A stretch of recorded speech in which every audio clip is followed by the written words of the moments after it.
하나님께서 오늘도 저희들에게 말씀 앞으로 인도하여 주시는 은혜를 베풀어 주신 것을 감사합니다.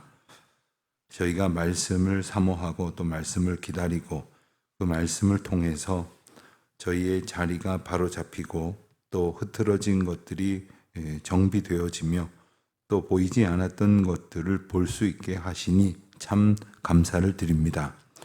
말씀을 앞에서 저희들이 새로워지게 하시는 은혜를 얻을 때에 저희들이 그와 같은 소망을 품고 삶의 자리로 나아가게 하여 주시고 그 길에서 주님 주시는 용기를 얻게 하여 주시기를 기도드립니다. 저희들이 말씀을 함께 듣는 공동체로서 부름을 받았으니 들려주신 말씀을 함께 붙들고 그 사명 가운데에 온전히 충성하며 또 함께 받은 그 사명을 이루어 갈 수 있도록 서로 격려하고 위로하고 또 때로는 하나님께서 주신 은혜의 자리를 서로 돕고 이끌어 나아갈 수 있도록 은총을 베풀어 주시기를 기도드립니다. 하나님 아버지, 오늘은 명절 연휴가 시작되는 날이기도 합니다. 이제 명절을 맞아서 많은 우리 교우들이 또 많은 분들이 고향을 찾아서 또 가족 친지를 만나기 위해서 이동을 하게 되는데 오가는 길들 지켜주시고 피곤하겠지만 그 가운데에서 주님 주시는 평강과 힘을 얻도록 인도하여 주시기를 원하옵고 또 그렇게 만나는 가족들마다 각 가정마다 하나님께서 그 가정의 주인이심을 깨닫는 특별한 은혜가 넘쳐나게 하여 주시기를 기도드립니다. 특별히 명절이 더 외롭고 힘든 분들도 있습니다. 하나님, 저들이 이 명절을 보내면서 오히려 삶이 지치는 것이 아니라 하나님께서 이 명절을 통해서 우리에게 주시려는 그 평강과 위로와 기쁨이 무엇인지를 느낄 수 있는 날이 되게 하여 주시기를 기도드립니다. 우리 교회 공동체 안에도 명절이 특별히 외롭고 힘든 분들도 있을 줄 압니다. 서로 돌아보아 사랑으로 연합하고 또 서로 격려하고 위로하는 복된 믿음의 공동체가 되게 하여 주시옵소서. 내일 주일은 이제 예배드리는 건축사 회관의 공사장 지하 주차장 공사 관계로 주차가 조금 어려운 날이 될 터인데 우리 성도들이 서로 한 마음으로 불편을 감수하고 또 여러 가지 우리 주님께서 대비하게 하시는 방법을 따라서 서로 잘 대처하여서 예배를 드리러 나오는 분들이 어려움이 없도록 주님 은혜를 더하여 주시기를 원하옵고 저희들이 새로운 예배당 환경 속에서는 이전보다 오히려 더 주차가 여의치 않은 부분들이 있는데 그때를 잘 준비하는 기회가 또 되게 하여 주시기를 기도드립니다. 주인, 저희가 예배 공동체로 모이게 하셨는데 그 예배를 사모하는 날이 되게 하여 주시고 또 오늘 하루 예배를 잘 준비하는 날이 되게 하여 주시옵시며 또한 우리 함께 예배해야 될 이들이 하나님 앞에서 서로 손을 맞잡고 함께 하나님의 은혜의 자리로 부름받았음을 기억하며 주님의 인도하심 앞에 어우러져 나아가는 저희들이 되게 하여 주시옵소서. 유아유치부, 아동부, 청소년부, 새벽 이슬 각 교회 학교 부서가 주일마다 모이는 예배를 통해서 하나님이 기뻐하시는 예배자의 감격을 누릴 수 있도록 부족함이 없게 하여 주시옵시고 우리 선생님들 수고할 때마다 우리 주님의 놀라우신 은혜와 평강으로 저들의 영혼이 새로워지게 하여 주시기를 기도드립니다. 아버지 하나님, 새로운 이제 예배당을 준비하면서 공사가 이렇게 잘 진행되게 하여 주시니 감사합니다. 이제 그 터를 다지고 그리고 그곳에 건물을 한 층 한 층 세워져 올려가게 될 터인데 우리의 믿음도 주님 앞에서 세워져 갈 수 있도록 주님 특별한 은혜를 더하여 주시기를 기도드립니다. 저희 교회에 맡겨주신 사명이 있습니다. 저희 각 사람이 그 사명 앞에서 기쁨으로 쓰임받게 하여 주시옵소서. 오늘도 주의 말씀 사모하오며 말씀이 주시는 놀라우신 은혜를 놓치지 않도록 주님 도와주시옵소서. 감사하오며 예수님의 이름으로 기도드립니다. 아멘. 느헤미야 8장 말씀을 봅니다. 느헤미야 8장 1절로 12절까지 말씀 우리 함께 한 목소리로 봉독하겠습니다. 느헤미야 8장 1절로 12절 말씀입니다.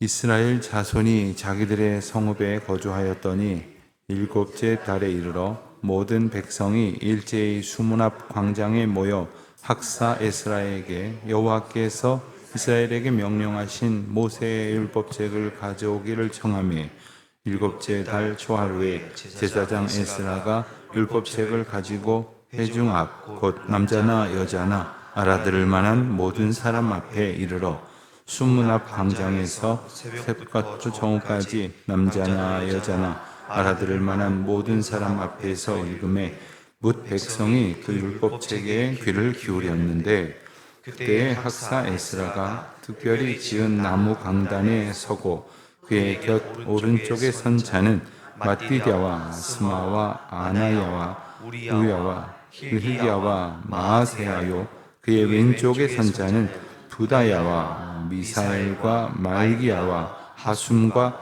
하스바다나와 스가랴와 무술람이라. 에스라가 모든 백성 위에 서서 그들 목전에 책을 펴니 책을 펼 때에 모든 백성이 일어서니라. 에스라가 위대하신 하나님 여호와를 송축하며 모든 백성이 손을 들고 아멘 아멘 하고 응답하고 몸을 굽혀 얼굴을 땅에 대고 여호와께 경배하니라. 예수아와 바니와 세바와 야민과 아굽과 사부대와 호디야와 마아세야와 그리다와 아사랴와 요사밧과 하난과 블라야와 레위 사람들은 백성이 제자리에 서 있는 동안 그들에게 율법을 깨닫게 하였는데 하나님의 율법책을 낭독하고 그 뜻을 해석하여 백성에게 그 낭독하는 것을 다 깨닫게 하니 백성이 율법의 말씀을 듣고 다 우는지라. 총독 느헤미야와 제사장 겸 학사 에스라와 백성을 가르치는 레위 사람들이 모든 백성에게 이르기를 오늘은 너희 하나님 여호와의 성일이니 슬퍼하지 말며 울지 말라 하고 느헤미야가 또 그들에게 이르기를 너희는 가서 살진 것을 먹고 단 것을 마시되 준비하지 못한 자에게는 나누어 주라. 이날은 우리 주의 성일이니 근심하지 말라.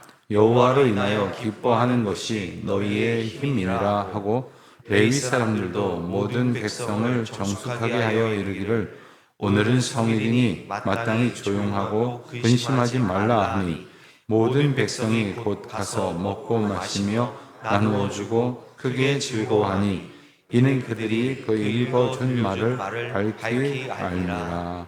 아멘. 성벽 재건 공사가 다 끝나고 백성들은 이제 하나님께서 공동체를 이루어 주신다는 것을 그들이 눈으로 확인을 했습니다. 이제 함께 모일 집이 생긴 것이지요. 가정들 중에 그런 가정이 있습니다. 여러 가지 사정으로 함께 가족이 모여 살지 못하는 경우가 있습니다. 그 중에서도 특별히 안타까운 것은 함께 모일 이 하우스가 없어서 홈이 해체되는 그런 상황이라고 한다면 참 안타깝죠. 그러다가 다시 한 곳에 모여 살 수 있게 되면 얼마나 기쁘고 감격스럽겠습니까? 아마 여기 계신 분들은 그런 경험이 없으셔서 모르시겠지만 목회하다가 그런 분들을 봤는데 그렇다고 예배를 인도해 달라고 해서 간 적이 한 번 있었습니다. 식구들이 예배드리는 동안에 내내 우는 거예요. 그리고 제가 설교를 잘해서 그러나? 그런 생각을 했는데 알고 보니까 10여 년 동안 6식구 가정이었는데 6식구가 한 번도 모여 살지 못했던 거예요. 그러다가 비로소 이제 집을 마련해가지고 같이 살게 됐다는 거예요. 저희 집 이야기는 아닙니다. 참 그분 가정이 이렇게 생각이 났는데 그렇게 모여 들었을 때 이제는 어떻게 해야 되냐? 예배를 드려야 되겠다는 생각을 하셨다는 것이 저는 너무너무 감동이 되는 거예요. 이스라엘 백성들이 모였습니다. 그래서 어떻게 했습니까? 하나님께서 주신 대로 먼저 우리가 얼마나 모여 있는 백성들이고 어떻게 모여 있는 사람들인지 하나님께서 감동을 주신 대로 모여서 계수를 했죠. 그래서 백성들이 어느 지파가 몇 명이고 몇 명이고 몇 명이고 그 가운데 잘못되었다는 것도 깨달았습니다. 어디선가 나타나가지고 이전에 있지 않았던 사람들이 버젓이 제사장 노릇을 하고 있다는 것을 확인하고는 다 바로 잡았습니다. 너무나 중요한 문제입니다. 하나님의 거룩한 공동체가 좋은 게 좋다고 대충대충 넘어가는데 너무 질서가 없는 경우들이 왕왕 있습니다. 이렇게 바로 잡고 나서 그들은 무엇을 해야 했느냐? 오늘 말씀에 나오기를 하나님이 주신 말씀 앞에 다 함께 모이는 것입니다. 오늘 이 말씀이 대단히 중요한 것은 우리가 신앙 공동체로서 어떻게 살아가야 하는지에 대한 아주 표본적이고 그 집약적인 말씀을 주셨다고 할 수 있는데 우선 모여서 그럼 모이면 뭘 해야 되느냐? 하나님 앞에 하나님의 말씀을 듣는 공동체로 온전히 서야겠다 하는 겁니다. 여기 보면 1절 말씀에 보면 모든 백성이 모였다 했고 그들이 학사 에스라에게 여호와께서 명령하신 율법책을 가져와 읽어달라고 청합니다. 너무나 중요한 거예요. 교회에서 교회 공동체 안에서 종종 목회자들에게 이런 걸 좀 해 주십시오라고 성도들이 이제 요청하시는 경우가 있는데 어떻게 보면은 이제 목회의 아주 본질적이고 그리고 오늘 말씀에도 나온 것처럼 하나님 앞에서 우리가 말씀 듣고 든든히 다져지고 또 말씀으로 다져진 공동체가 할 일을 찾아가고 이런 순환이 이루어져야 되는데 그렇지 아니하고 뭐 다른 데 가니까 이런 프로그램 하던데 이런 거 좀 하시죠. 저런 프로그램 사람들이 모여들려면 이런 교회 안에서 이런 것도 해야 됩니다. 저런 것도 해야 됩니다. 하는 것들 중에 조금 이제 본질적인 사명으로부터 벗어난 것들을 이야기할 때가 덜어 있습니다. 그러나 우리가 늘 생각을 해야 될 때 공동체는 하나님 앞에서 무엇을 해야 하느냐, 날마다 어디에서 다시 출발하고 또 하나님이 인도하시는 어떤 자리로 가야 되느냐 보게 되는 거죠. 그들은 모여서 모세의 율법책을 이제 듣게 됩니다. 에스라는 학사면서 제사장이었던 사람입니다. 학사 겸 제사장, 지금으로 말하면 대단한 지식을 가진 신학교 교수이면서 동시에 목회를 온전히 잠깐 하는 게 아니라 온전히 하고 있는 그러한 경우다 이렇게 말할 수가 있겠습니다. 그가 모든 회중 앞에서 말씀을 전합니다. 2절을 보니까 남자나 여자나 알아들을 만한 모든 사람 앞에 이르러 말씀을 듣는 데에는 예외가 될 만한 사람이 없다는 거예요. 더러는 설교를 들을 때 어떤 그런 분이 있다고 해요. 아예 난 못 알아듣겠어.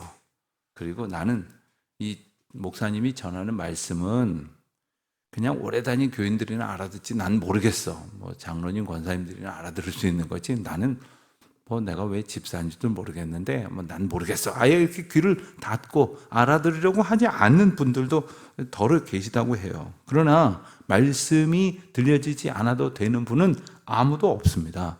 말씀을 듣지 않고 살 수 있는 사람은 아무도 없습니다. 하나님께서 모든 사람들에게 말씀을 들려주시었으며 3절에 보니까 새벽부터 정오까지 뭇 백성들이 율법책에 귀를 기울였다 했습니다. 4절에 보니까 특별히 지은 나무 강단, 이 강단이라고 하는 것은 아주 형식적인 것 같지만 상징적인 의미가 있습니다. 말씀을 통해서 이제 말씀이 전해지기를 시작하는 출발점 같은 그런 의미죠. 에스라는 좌우 옆에 여러 사람을 세웠는데 그들의 면면을 보면 이스라엘 백성들의 지도자들이었습니다. 이스라엘 백성들 각 지파의 지도자들이 함께 말씀을 읽습니다. 뭐 국회에서 어떤 사람들이 기자회견하는데 세를 과시하려고 이렇게 병풍처럼 두르는 그런 것이 아닙니다. 백성들의 지도자들이 말씀 앞에서 함께 둘러서 있는 것입니다. 그들이 그 말씀 공동체 앞에서 모두가 모여 들었을 때에 6절 말씀을 보면 에스라가 위대하신 하나님 여호와를 송축하니 백성들이 아멘 아멘 하고 여호와께 몸을 굽혀 경배하더라 했습니다. 그렇습니다. 이 말씀을 듣는 아주 기본적인 시작은 바로 말씀을 주신 하나님의 은혜를 송축하고 그리고 그 은혜에 아멘하며 하나님께 경배하는 것입니다. 여기에서 사실 우리 예배의 어떤 그 의전의 근원이 나오게 되는데, 하나님 앞에 우리가 예배하러 나와서 제일 먼저 해야 되는 것은 하나님의 은혜 앞에 경배하는 것입니다.